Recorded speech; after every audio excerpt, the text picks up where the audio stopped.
Seperti inilah pemecahan rekor makan buah alpukat bersama-sama dengan peserta terbanyak yang diikuti ribuan warga Lubuk Linggau yang dipusatkan di lapangan sepak bola Kayuara, Kecamatan Lubuk Linggau Barat 2. Dipilihnya buah alpukat dalam rekor makan bersama ini dikarenakan buah alpukat merupakan buah khas kota Lubuk Linggau yang sudah dikenal khususnya di Sumatera Selatan. Selain itu, kegiatan ini sebagai implementasi kearifan lokal dan gerakan hidup sehat dengan makan buah alpukat.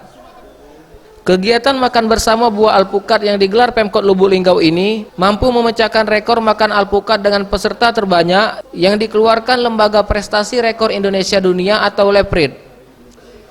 Pemecahan rekor makan bersama buah alpukat ini merupakan salah satu rangkaian kegiatan Gebyar Harmoni Kebangsaan, di mana kegiatan ini langsung dihadiri Menteri Sosial Agus Gumiwang Kartasasmita.